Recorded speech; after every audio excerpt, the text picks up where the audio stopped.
Amados, nós vamos abrir a palavra de Deus no livro de Apocalipse, capítulo 5, versos de 1 a 14. Apocalipse, capítulo 5, versos de 1 a 14.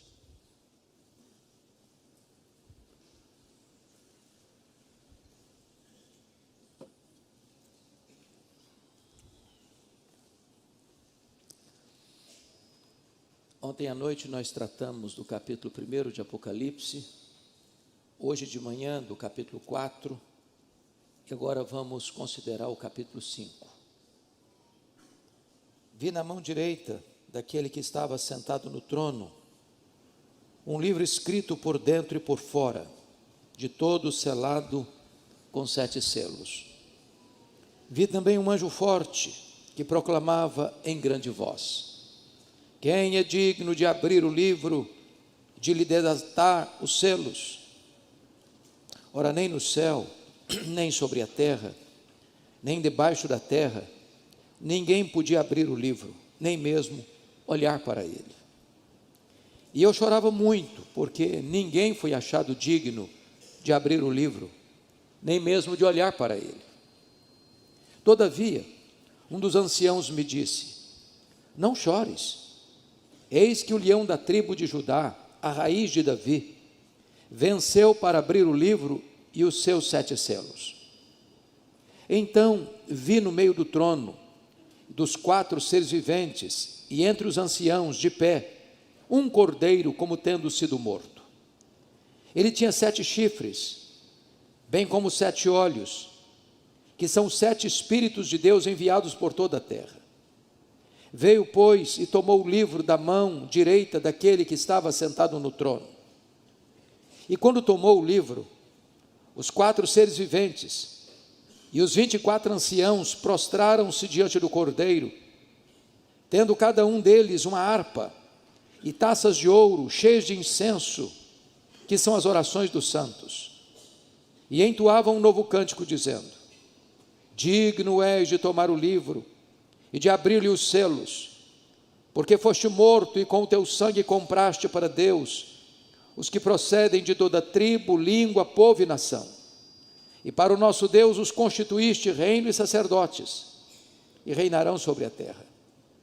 Vi e ouvi uma voz de muitos anjos ao redor do trono, dos seres viventes e dos anciãos, cujo número era de milhões e milhares de milhares, proclamando em grande voz: digno é o cordeiro que foi morto de receber o poder e riqueza e sabedoria e força e honra e glória e louvor. Então ouvi que toda criatura que há no céu e sobre a terra, debaixo da terra e sobre o mar, e tudo o que neles há, estava dizendo: àquele que está sentado no trono e ao cordeiro, seja o louvor e a honra e a glória e o domínio pelos séculos dos séculos. E os 4 seres viventes respondiam: amém. Também os anciãos prostraram-se e adoraram. Amém. Não tenha medo. A história não está à deriva. Meus amados, o livro de Apocalipse, o último livro da Bíblia, foi escrito no final do 1º século, provavelmente por volta do ano 96, no final do governo do carrasco e impiedoso imperador romano Domiciano, que governou de 81 a 96. Os tempos eram muito sombrios.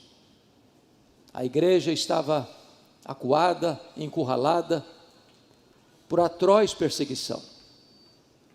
Naquele tempo, os crentes estavam sendo queimados vivos, crucificados. O Coliseu Romano, já inaugurado, chamado Anfiteatro da Morte, era palco da diversão do povo, onde os cristãos enfrentavam as feras ou a espada dos gladiadores. O cenário era sombrio. Os apóstolos já estavam mortos. o sangue dos cristãos embebedava a terra. E para agravar a situação, o último representante do grupo apostólico, o apóstolo João, é deportado para esta colônia penal, para esta ilha vulcânica do mar Egeu, a ilha de Patmos, quando todas as portas da terra se fecharam para ele. Mas Deus é especialista em reverter situações humanamente irremediáveis. Deus é especialista em virar o placar do jogo. Deus é especialista em virar a mesa da história. Deus é especialista em transformar tragédias em triunfo. E quando parecia que a igreja marcharia para o seu fim inglório, Deus abre a porta do céu, e João escuta uma ordem: sobe para aqui, e eu te mostrarei as coisas que em breve devem acontecer. Esta foi a cena que vimos hoje de manhã, quando João vê o trono, e alguém sentado no trono, e ele não ousa descrever quem está no trono, a não ser descrevê-lo na aparência de pedras preciosas, de jaspe e sardônio, pedra branca e vermelha que representa a santidade e a justiça de Deus. João compreende que quem está no trono governa, tudo está ao redor do trono, tudo está diante do trono. E agora, numa outra visão, diz o texto que João vê na mão direita daquele que está sentado no trono um livro, escrito por dentro e por fora, de todo selado com 7 selos. E de repente ele olha para esta cena e uma pergunta é feita, uma interrogação ressoa nos céus, na terra e debaixo da terra: quem é digno de abrir o livro e desatar-lhe os selos? Na verdade, ninguém foi encontrado digno, até que, diz a Escritura, e o ancião diz para ele: não precisa chorar, João, eis que o leão da tribo de Judá, a raiz de Davi, venceu para abrir o livro e desatar os seus 7 selos. E esse ponto, irmãos, aponta para nós uma verdade magna, a verdade de que a história não está à deriva, a verdade de que a história está nas mãos do Cordeiro, que esteve morto, mas está vivo pelos séculos dos séculos. Quando você olha hoje a visão humanista, as pessoas acham, muitas delas, que a história é cíclica e não caminha para lugar nenhum, que nós não avançamos, que nós apenas repetimos os erros do passado e que a geração futura cometerá os mesmos erros que cometemos hoje. Não há esperança, não há uma janela de escape. Outros olham para a história e dizem: bom, a história é uma sucessão de fatos sem significado, não há plano, não há esperança. Poderíamos ilustrar isso com a novela de Albert Camus, A Praga, quando ele descreve a cidade de Oran, que foi invadida por ratos que trouxeram a temida peste bubônica. Os médicos se empenharam e, com seus associados, batalharam até vencer a epidemia.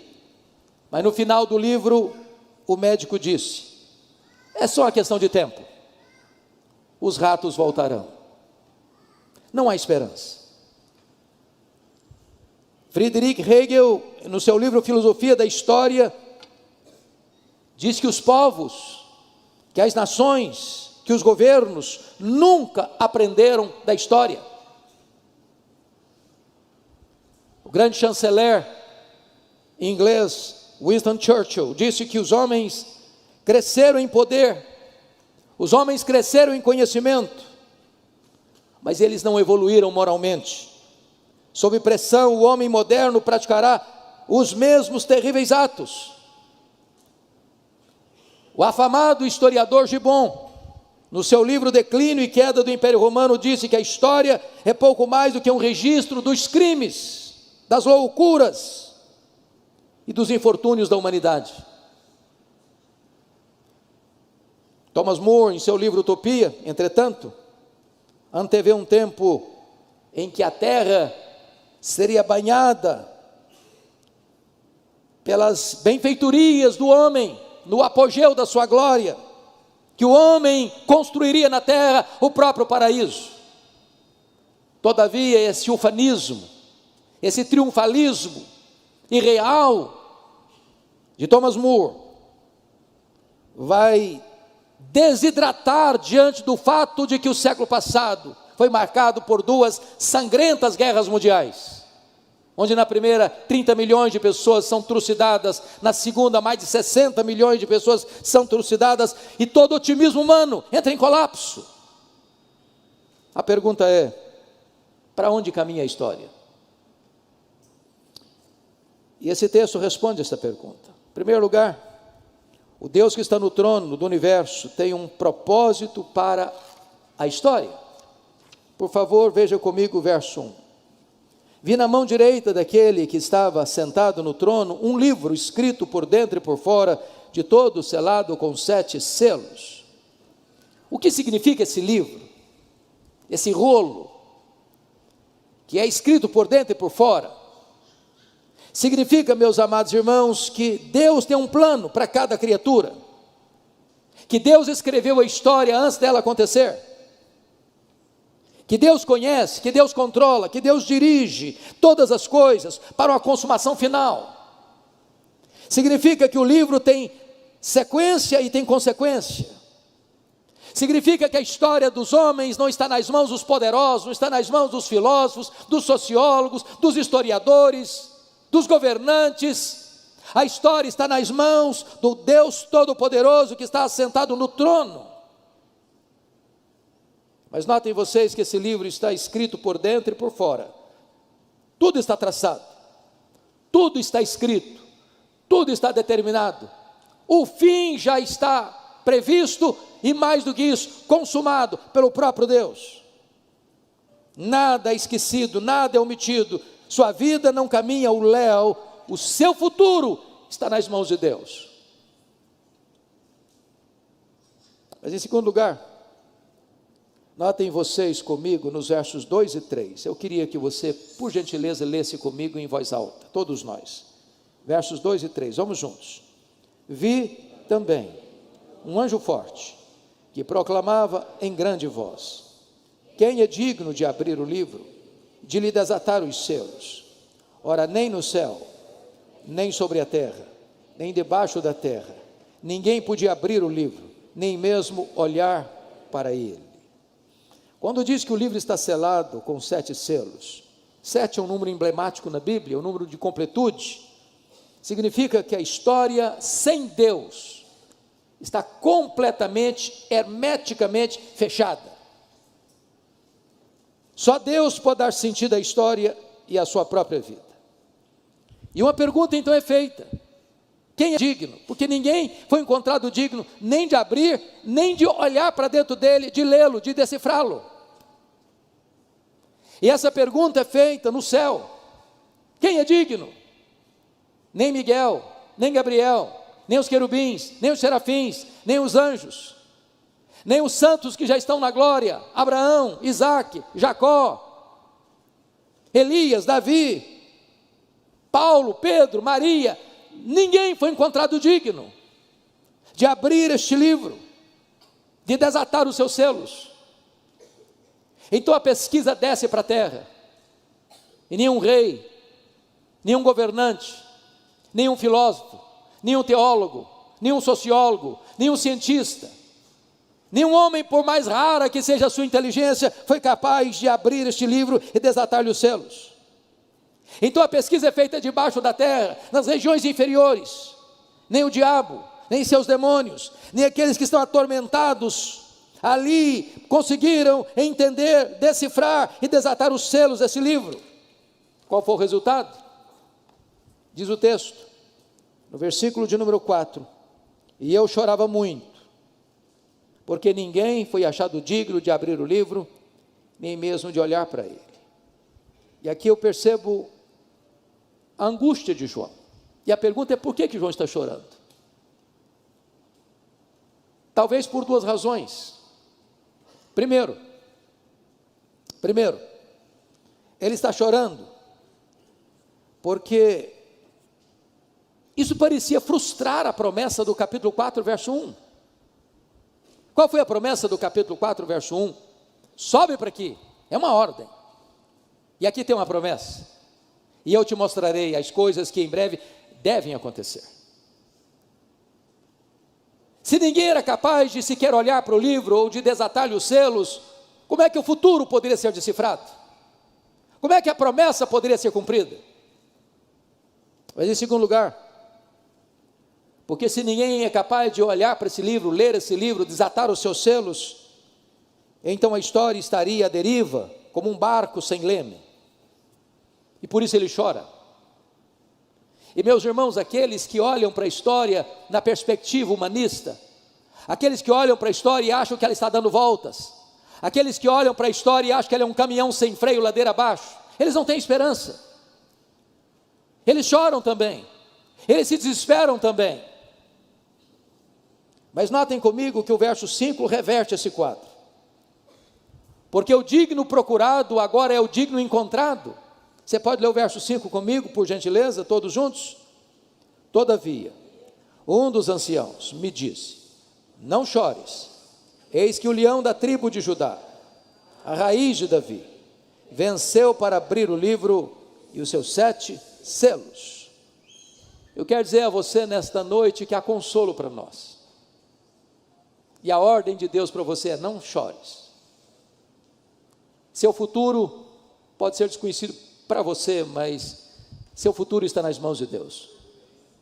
Sua vida está nas mãos de Deus. A sua família está nas mãos de Deus.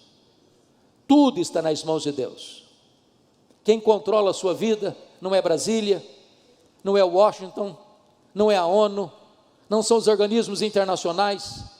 Quem controla a sua vida é o Deus Todo-Poderoso. A sua vida está nas mãos do Deus Todo-Poderoso. Então não se abata, então não se entristeça, então não se desespere. Deus continua no trono e o Cordeiro tem o livro da história nas suas poderosas mãos. Mas notem mais, a solução desta história,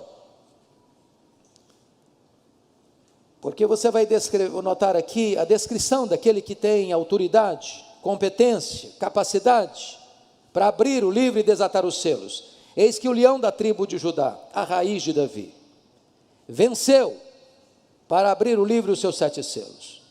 Tanto leão de Judá, que é uma expressão profética lá de Gênesis 49, quanto a raiz de Davi, outra expressão profética messiânica, lá em Isaías 11:1, está apontando para Jesus. Ele é o leão da tribo de Judá, ele é a raiz de Davi. Ele é aquele que venceu. E venceu quem? Venceu o diabo, venceu o mundo, venceu o pecado. Ele está apto para abrir o livro, porque ele é o Messias vencedor. Ele é o leão, porque antes ele foi o cordeiro. Agora notem vocês, que quando no verso 6 nos é informado quem é este leão, quem é esta raiz de Davi, está escrito: então vi no meio do trono e dos 4 seres viventes, e entre os anciãos de pé, um cordeiro como tendo sido morto. Ele diz que foi o leão que venceu, mas quando ele vai olhar para o leão, não é um leão que ele vê um cordeiro como tendo sido morto. Ele é o leão porque primeiro foi o cordeiro. Ele morreu como cordeiro, mas ele ressuscitou como leão. Ele tem todo o poder, ele tem toda a autoridade. E diz a Escritura, meus amados irmãos, que esse cordeiro tem uma característica: tendo sido morto. Ele morreu não como um acidente. Ele morreu não porque fraquejou diante do poder de Roma. Ele não morreu porque foi uma vítima indefesa das tramas do sinédrio judaico. Ele não morreu porque Judas o traiu, porque Pedro negou, ou porque o Sinédrio contratou testemunhas falsas para acusá-lo. Ele não morreu porque Pilatos simplesmente covardemente o condena. Ele morreu porque este era o projeto eterno de Deus. O Cordeiro foi morto antes da fundação do mundo, para a nossa redenção. Agora notem quem é esse Cordeiro, quais são os seus atributos. Vejam vocês comigo. No versículo 6, ele tinha 7 chifres, e chifre na Bíblia é uma palavra que descreve poder. Quando diz que ele tinha 7 chifres, isso não é um monstro que é descrito para nós, isso representa para nós que ele tem todo o poder, porque 7 é o número da completude, o número completo, significa que ele é onipotente. Quando diz no verso 6 que ele tem 7 olhos, não é que é um cordeiro esquisito, não, 7 olhos é uma expressão bíblica que significa, ele tem todo o conhecimento, ele é onisciente, ele é onipotente, ele é onisciente. Mas notem vocês, que são os 7 Espíritos de Deus enviados por toda a terra, isso representa que ele não só é onipotente, ele não só é onisciente, mas ele também é onipresente. São atributos exclusivos de Deus. O Cordeiro é onipotente, o Cordeiro é onisciente, o Cordeiro é onisciente e onipresente e onipotente, ele tem todo o poder. Agora, confira comigo, em quarto lugar, quais são as implicações de Jesus estar com o livro da história em suas mãos. Vejamos, por favor, a partir do verso 8 ao verso 12.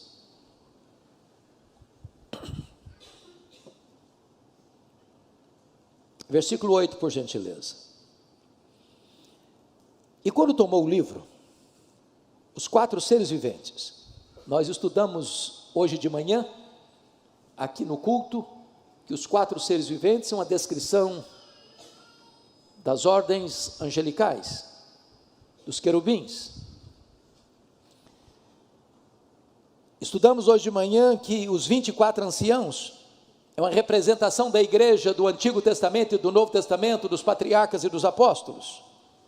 Portanto, nós estamos falando aqui que todos os seres angelicais, que toda a igreja glorificada, está contemplada aqui nesse verso 8, e quando tomou o livro, os anjos e a igreja glorificada prostra-se diante do Cordeiro, tendo cada um deles uma harpa, e notem vocês, e taças de ouro, cheias de incenso, que são as orações dos santos. Então vamos olhar primeiramente as consequências de saber que Jesus está com a sua vida no controle dele. Você não precisa ter medo do futuro. Primeiramente, nós temos plena confiança, meus amados irmãos, em orar ao Senhor. Preste atenção no que eu vou lhe dizer. Às vezes, na linguagem bíblica, é como se Deus tivesse uma taça, e toda a oração que você faz é colocada nessa taça. Não há oração desperdiçada, não há oração perdida. Às vezes você não tem a resposta na hora, mas é como se a sua oração fosse para dentro dessa taça. Há um momento em que esta taça vai se encher, e o texto está dizendo que esta taça está cheia das orações dos santos. A oração, irmãos, não é apenas um exercício devocional para eu me sentir bem, para acalmar o meu espírito, para me aquietar, como se fosse uma terapia. Não, a oração é muito mais do que isso. A oração é a força mais poderosa que Deus deu à sua igreja na terra. Você não está orando a um ídolo, você não está falando com alguém impotente, você está falando com aquele que está no trono, que tem as rédeas da história nas suas mãos, e que tem poder para fazer incursões na história, e fazer grandes mudanças e revoluções na história. A oração conecta a fraqueza humana à onipotência divina, a oração conecta o altar da terra ao trono do céu. É por isso que Apocalipse capítulo 8 diz que quando as orações chegam, Deus despeja esta taça das orações dos santos, e trovões, e relâmpagos, e intervenções poderosas acontecem na terra em resposta às orações dos santos. Vale a pena orar, é preciso orar, porque quando a igreja ora, ela se torna cooperadora com Deus nesse grande projeto de governar a história, porque Deus aprove a Ele, sendo soberano, agir mediante as orações dos santos. É por isso que a Bíblia diz: muito pode em seus efeitos a oração do justo. Mas em segundo lugar, uma vez que o Cordeiro tem o livro da história nas mãos, não apenas faz sentido orar, mas em segundo lugar, faz sentido evangelizar. Olha comigo o versículo 9. Você pode ler comigo em voz alta o 9 e o 10, por favor, vamos juntos. E entoavam novo cântico, dizendo: digno és de tomar o livro e de abrir-lhe os selos, porque foste morto, e com o teu sangue compraste para Deus os que procedem de toda tribo, língua, povo e nação. E para o nosso Deus os constituíste reino e sacerdotes, e reinarão sobre a terra. Meus amados irmãos, há duas coisas que eu destaco aqui. Aqui nós entramos numa das doutrinas mais sacrossantas da Bíblia, a chamada doutrina da expiação. Há muitos irmãos que são evangélicos, cristãos, irmãos nossos na fé, que têm uma outra visão desse texto, pensando que Cristo morreu na cruz apenas para possibilitar a salvação do homem, de tal forma que a salvação continua na mão do homem e não na mão de Deus. Mas esse texto está nos mostrando uma verdade maior, mais profunda, penso eu, mais gloriosa. Cristo não morreu na cruz apenas para possibilitar a salvação. Ele morreu na cruz para comprar com o seu sangue. E esse é um ato definitivo, completo, cabal. Não tem mais nada para pagar, o preço já foi pago. E se comprou, ele tem direito. E o que você tem aqui como encorajamento para a evangelização? É que aqueles que foram comprados na cruz, por preço de sangue, precisam ser chamados. E a voz de Jesus é o Evangelho. É por isso que Jesus Cristo disse: eu tenho muitas outras ovelhas que não estão no aprisco, elas ouvirão a minha voz e atenderão, e eu darei a elas a vida eterna, e ninguém as arrebatará das minhas mãos. Aqui a igreja tem uma garantia de que evangelizar faz sentido e tem resultado garantido, porque quando você prega o Evangelho, aqueles que foram comprados pelo sangue do Cordeiro, ao ouvir o Evangelho, o Senhor mesmo tirará o tampão dos ouvidos, tirará a venda dos olhos, tirará o coração de pedra e lhes dará um coração de carne. Há garantia para a igreja que a obra missionária é uma obra vitoriosa. Bendito seja Deus. Agora notem vocês, que o Senhor não apenas comprou gente de todos os setores, porque ele está falando aqui de tribo, que é um grupo étnico, ele está falando de língua, que é um grupo linguístico, ele fala de povo, que é um grupo político, e ele fala de nação, que é um grupo social. Ou seja, o Senhor tem os seus escolhidos em todas as etnias da terra, e a ordem à igreja é: ide, portanto, fazei discípulos de todas as etnias, de todas as nações, batizando-os em nome do Pai, e do Filho, e do Espírito Santo, ensinando-os a guardar todas as coisas que vos tenho ordenado, e eis que estou convosco todos os dias, até a consumação dos séculos. A missão da igreja é aqui, é ali, é além fronteiras ao mesmo tempo. Mas o Senhor não apenas comprou gente de todos esses setores, de todas as etnias, mas comprou com um propósito. Qual o propósito? O versículo 10: e para o nosso Deus os constituíste reino e sacerdotes. Meus irmãos, nenhuma pessoa no Velho Testamento podia ser rei e sacerdote ao mesmo tempo. Um rei não podia ocupar um papel de sacerdote, um sacerdote não podia ocupar um papel de rei.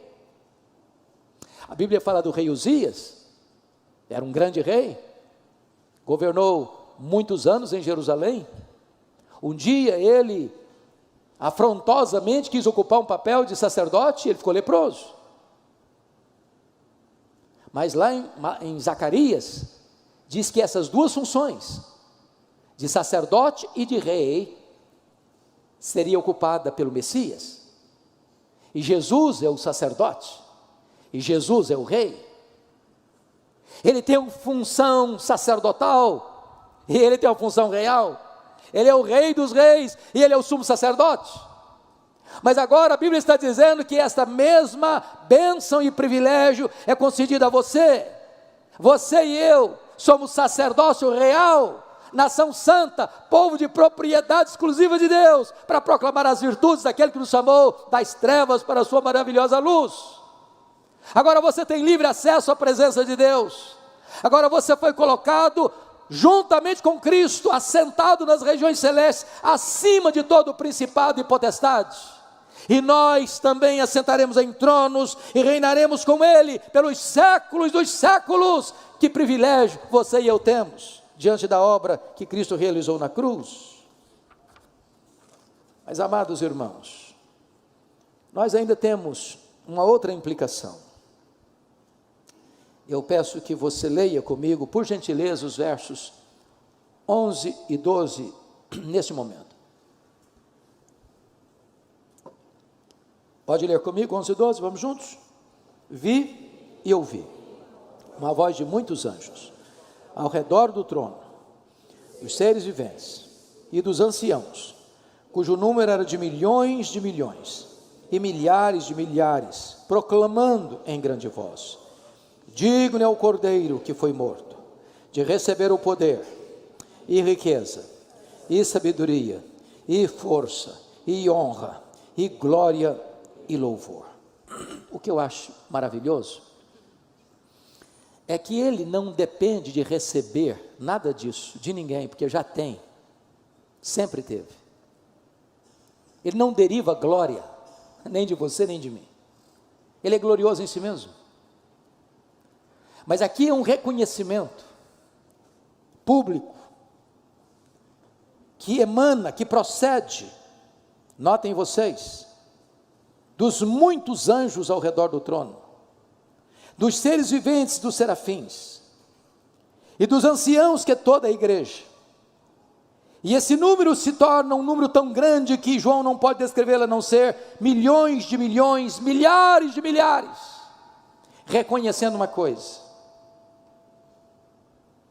que o Cordeiro é digno, o Cordeiro que foi morto, de receber o poder,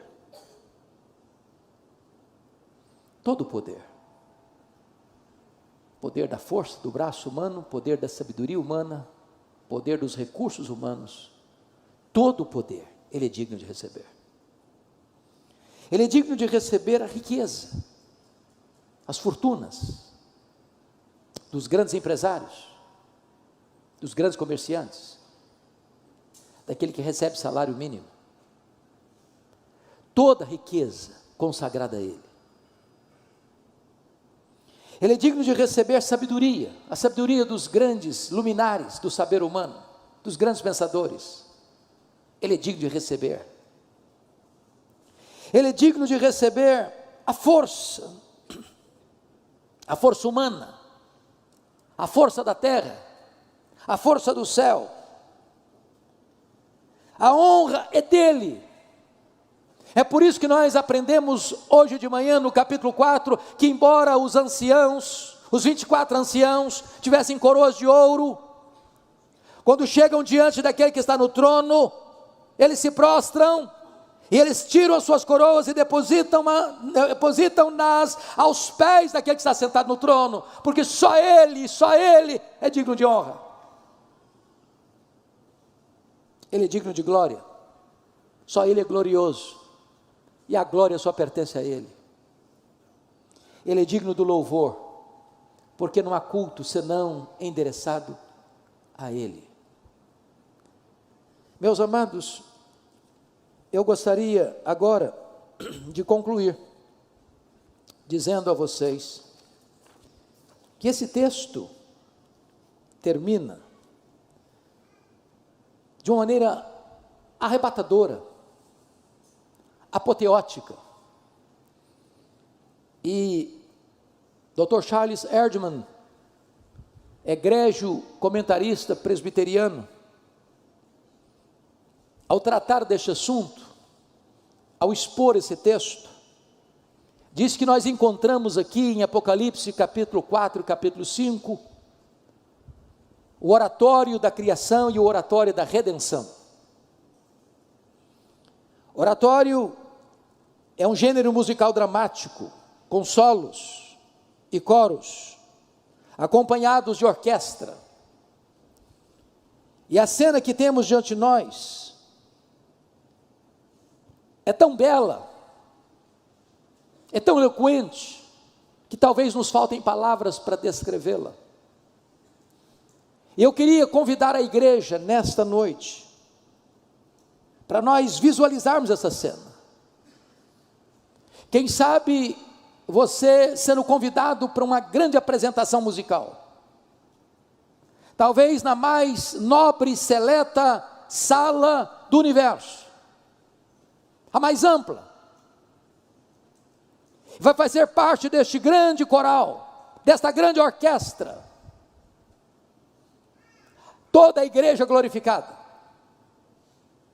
todos os seres angelicais, todos os seres que habitam nos céus, todos os seres que foram criados por Deus e respiram nos céus, na terra, nos mares.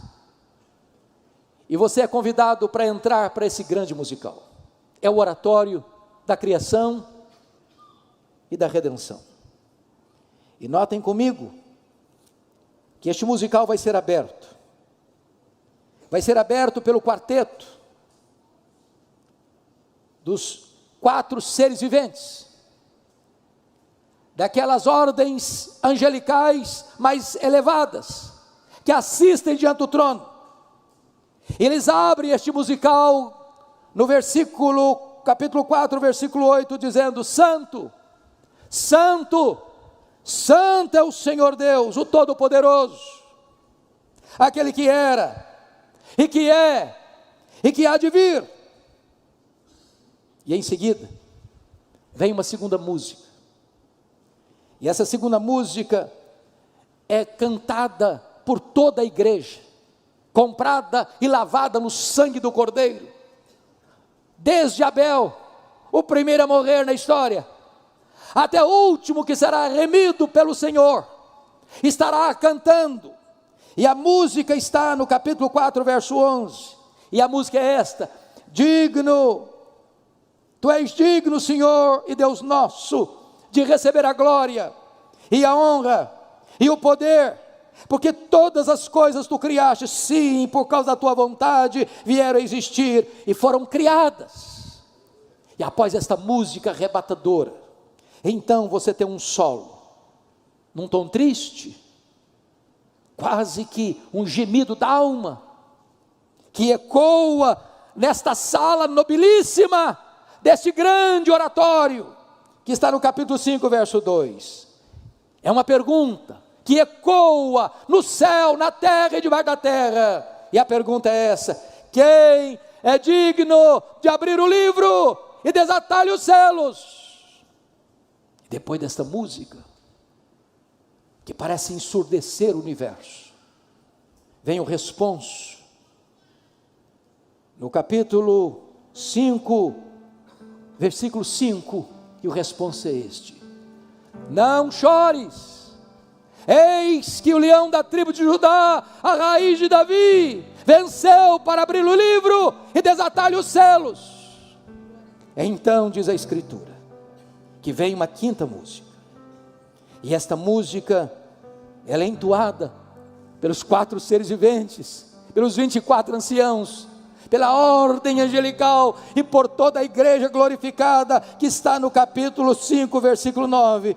Digno és de tomar o livro e de abrir os selos, porque foste morto e com teu sangue compraste para Deus os que procedem de toda tribo, língua, povo e nação, e para o nosso Deus os constituíste reino e sacerdotes, e reinarão sobre a terra.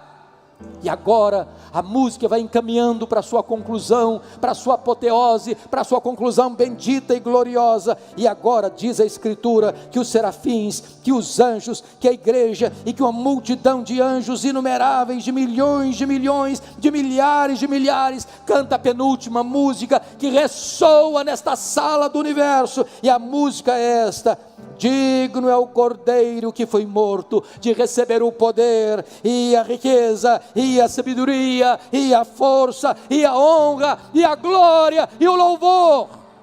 E agora todos se preparam para o encerramento deste oratório. Agora diz a Bíblia que toda criatura que há no céu, que toda criatura que há na terra, que toda criatura que há no mar, que todo ser que respira começa a louvar a Deus, numa música arrebatadora e apoteótica. E a música está no capítulo 5, verso 13. Aquele que está sentado no trono e ao Cordeiro, seja o louvor, seja a honra, seja a glória, seja o domínio pelos séculos dos séculos. E diz a Bíblia que os anjos gritam em toda a força: amém! E este amém ecoa por todo o universo, e os 24 anciãos, a igreja se prostra e adora. E assim se fecham as cortinas, para mostrar para João uma coisa: não importa o que vai acontecer amanhã, a história está nas mãos do Cordeiro de Deus. Você não precisa ter medo, porque a história não está à deriva.